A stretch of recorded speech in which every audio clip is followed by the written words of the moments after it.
Okay, let's deal with how we're gonna use the guillotine to defend or respond to a double leg takedown. There are two potentials here that we want to cover. There's the really attractive one. You're gonna have to get her drunk. And then there's like the more likely one, which you can just use your personality. So the one we want obviously is the high elbow guillotine, where we just finish off of the double. It's less likely to happen because if we go, let's just turn from this side first.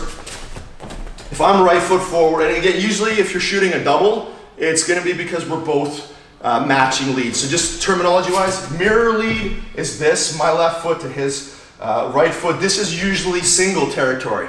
This is usually double territory. So when our partner level changes and then penetration steps here, the odds that I get this in and I'm able to cover his shoulder while he's turning the corner on me, which he will be doing, yep. The odds of me pulling that off are significantly lower than the odds of me hooking up the arm in grip. I ran my fingers into my shorts there for a second. There we go. It's me being able to hook up this grip. So let's go over how we're going to use the arm in guillotine as a sweep to get on top. All right. When my partner level changes, I hook up the grip. My right shin needs to stay forward. If I come down and my knee passes, he's just gonna flatten me out and he's gonna be able to finish with like a pressure passing sequence. So I need to make sure that my right knee stays forward blocking him, because as I drop, I'm gonna use that distance management to get my second hook in. We'll give you both angles on this, but the idea is we get here, I drop and I keep the distance, keeping his hips elevated. This allows my right leg to come in, because I don't want to flip Rory to this side. That's taking him to his strong side, my weak side. So let's go back into that initial position. So we're here. I'm managing the distance by protruding my right knee on a 45-degree angle. I'm not trying to sweep him.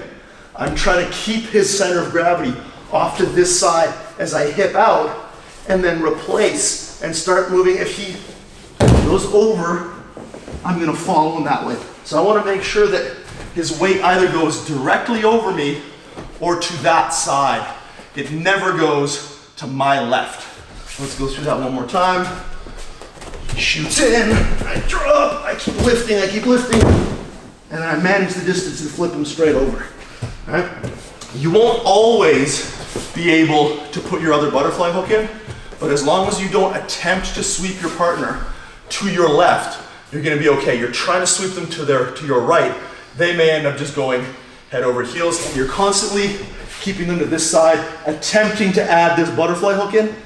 The reason you may not put the butterfly hook in is that you guys can't really see what's going on, but Rory's got really good instincts for this. He always shifts his weight to this side. Let's just go here. Whenever I'm trying to lift Rory up, his hips are drifting. So what ends up happening is I'm having to use my left foot for base and then add it this way and then manage it and then take him over that way. This is a level of response that you're eventually going to have to deal with. Let's try to do one where Rory isn't going like crazy to drive his weight to that side, so I can demonstrate the hook, the right hook part. Let's start from this side. So he shoots, I hook this up, I drop, I manage the distance here, my shin blocking. My left butterfly hook comes in, and I start to lift and take him over to that side, and then finish in the mount. And you can go over the mounted guillotine finishes from the other video. Just be aware that, as you can see from this slightly broken demonstration, that you will not always be able to utilize this butterfly hook on the right side. All right, let's go back to there. When your partner shoots, as we're dropping, their weight is going to be trying to go to this side if they're good. I have to keep my shin in here. I don't attempt to sweep my partner if I feel their weight going this way. If I keep lifting, even if I get this, see what I mean? This is just, it's not a good solution, especially if you're dealing with someone tall. So let's go back. The apt solution here is keeping their weight to that side. So if I start to come in here, see how Rory's right hip is below his left hip. This is an indicator that if I attempt to lift him, his weight's gonna go to that side. Yeah. and his shoulder's gonna go right into my solar plexus. This is all correct. Your partner should be doing that. We're trying to catch our partner with their hips even and then tilt them over to that side. But until you know that you can take someone to your right or over your head, do not commit to actually activating the full elevator effect of the butterfly guard. We're hipping this way as much as we can. All right? We're lifting. My left foot has to match the force vector. Rory's coming in on roughly a 45-degree angle. My left foot has to get as close to 45 degrees as I can. Now my knee, let's scoot down a little bit. My right knee is gonna help by pushing into his torso. So hopefully this is gonna be visually apparent. I'm basically kneeing him in the abdomen.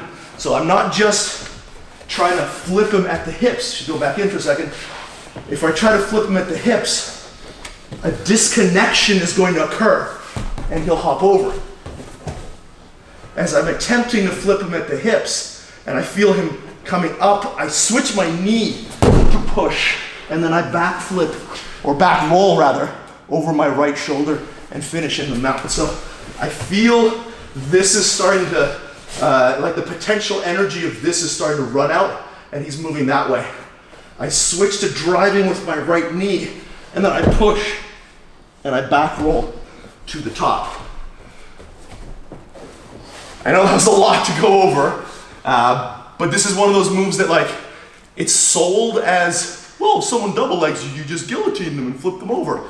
Against somebody who knows how to base and knows how to avoid butterfly sweeps, it's far easier said than done.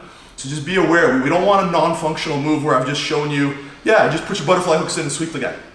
There's a lot of management of your opponent's center of gravity that's required to pull this off against somebody who, again, either good wrestling, tall, knows how to float over and shift their weight in response to butterfly hooks. So keep that center of gravity management in mind. You want to keep your partner to the side of the guillotine. Right arm, you want them on the right side or going directly over your head. Make sure that you can push your knee in if necessary. Use the left butterfly hook.